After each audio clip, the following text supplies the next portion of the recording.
A number of you have been asking for a video of me sharing my thoughts on Bo Nix transferring to Oregon. The last few days have been kind of busy, so I haven't gotten an opportunity to make a video where I talked about his decision.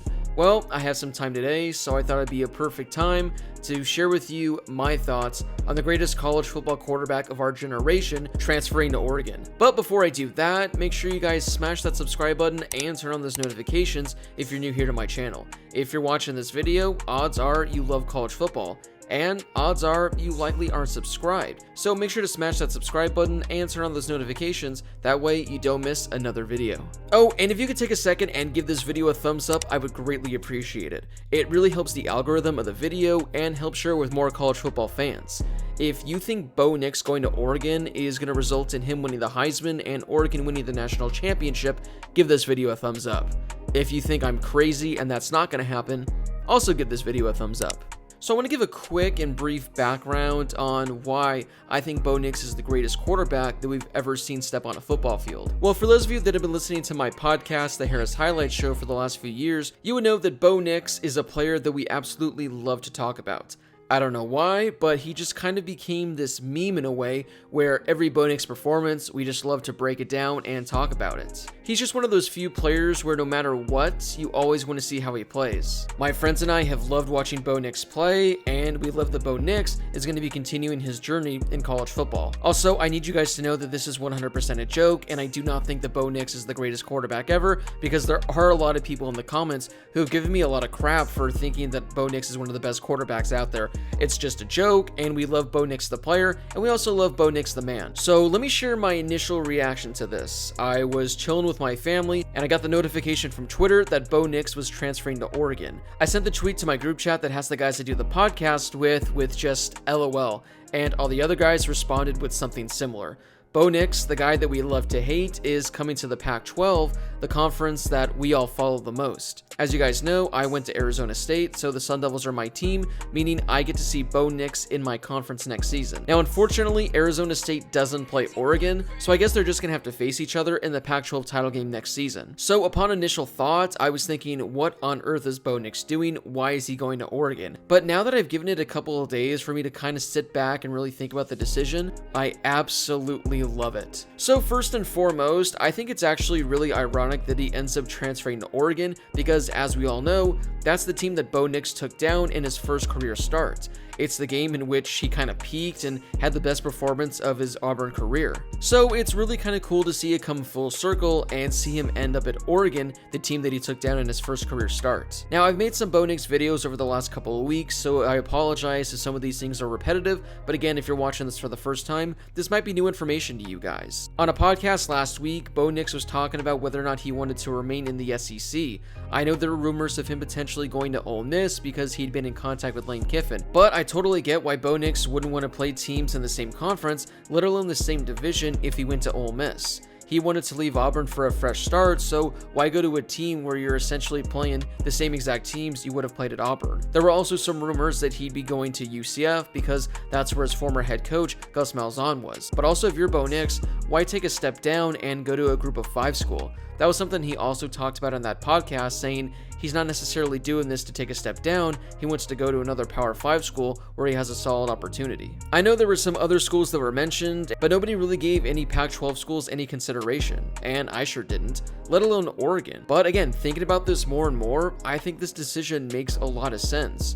Oregon offers Bo Nix a chance of being in the college football playoff, which is something that I think he greatly valued. Looking at this Oregon team, he is easily an upgrade over Anthony Brown. I've been saying this all season, even going back to the preseason, and it stands true today. I said Oregon was a quarterback away from potentially being a playoff team. They were borderline a playoff team all season long, and that's with Anthony Brown being a really bad quarterback. No, seriously, for those of you that watched Oregon games, you know where I'm coming from.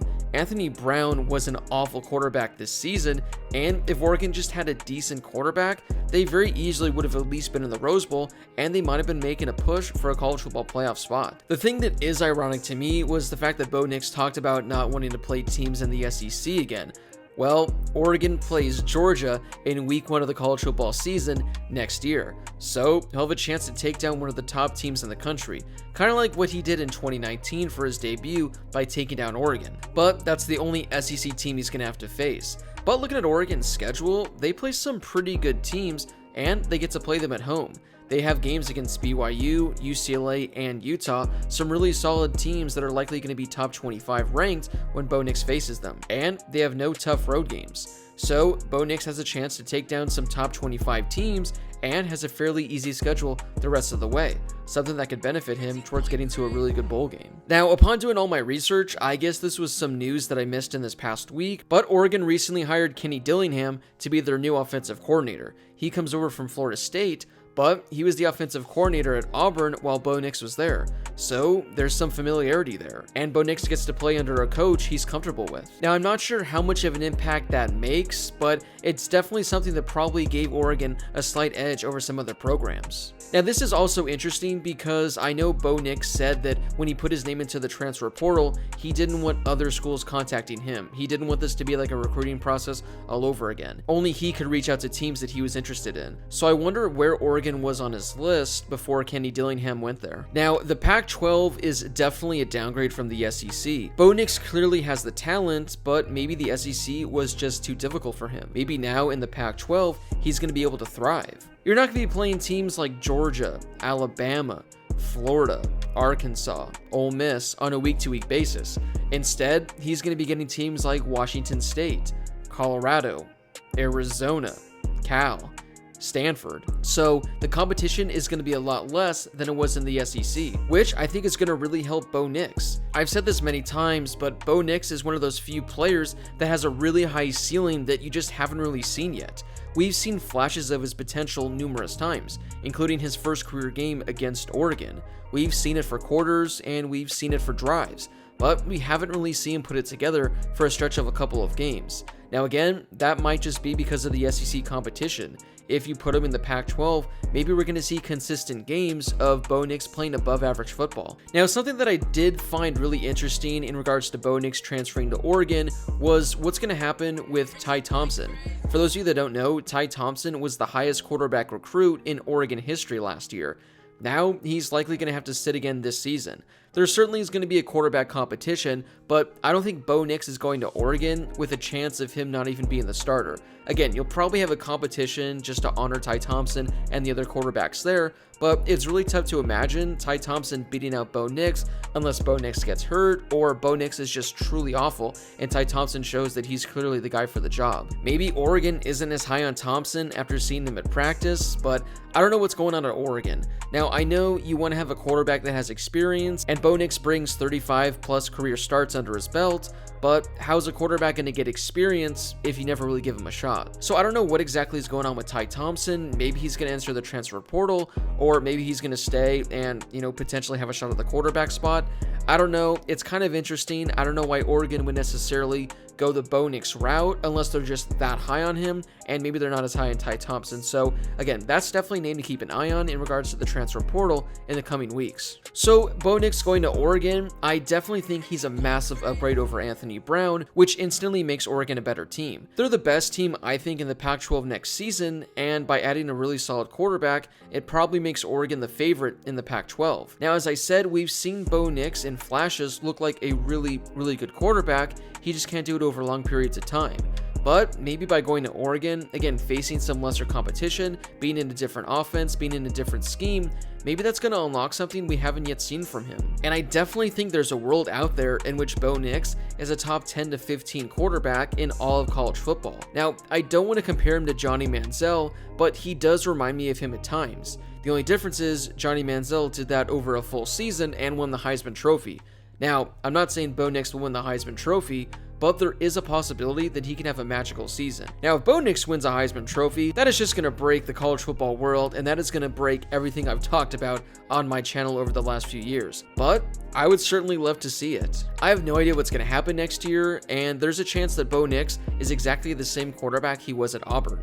But if he's exactly the same quarterback he was at Auburn, he's going to find more success at Oregon because, again, the competition is less, and I think he'll be able to put up better numbers and have a better chance while at Oregon. Now, if Bo Nix is able to tap into his potential and perform like he's capable of, then all of a sudden, Oregon's looking like not only a Pac-12 contender, but potentially a playoff contender as well. I definitely think Bo Nix is the kind of guy that can throw for 3,500 yards next season while rushing for 1,000 yards while having 30 to 40 total touchdowns. Maybe by going to a different school, it's just going to completely help his confidence, and we might see the best version of Bo Nix we've ever seen. So overall, thinking back on it, I really like this move for Bo Nix, and I love it for Oregon. This is a guy who I really want to see succeed, just because, again, I feel like we haven't seen just how good Bo Nix can be. It's going to be exciting seeing him in the Pac-12 that has some really good young quarterbacks. We have Jaden Daniels, Dylan Gabriel, Jackson Dart, just among a few. Now you add Bo Nix to the equation, and Pac-12 After Dark is going to be must-see television. This could be a disaster, and Bo Nix is exactly the quarterback we all thought he was, and Oregon doesn't really benefit from it. But there is the chance that Bo Nix proves everyone wrong, becomes one of the best quarterbacks in the country, and I'm loving every second of it. So those are my thoughts on Bo Nix transferring to Oregon. I love it. I think it's going to be a lot of fun. Let me know what you guys think in the comments down below. Do you think it was a smart move for Bo Nix to transfer to Oregon, or do you think he should have gone to another program? And what do you think Oregon's going to be like next year with Bo Nix as their starting quarterback? Do you think he gives them a chance at winning the Pac-12 and potentially being a playoff team, or do you think that he's just going to, be Bo Nix? Whatever your thoughts are, let me know in the comments down below. If you guys haven't done so yet, now is the perfect time to smash that subscribe button and turn on those notifications if you're new to the channel. I'll be posting a ton of college football content all off season, so if you're a college football fan, then this is definitely the place for you. Also, before you go, if you could give this video a thumbs up, I would greatly appreciate it. It really does help share the video with more college football fans. As always, thank you guys so much for watching, and I'll see you all in my next video.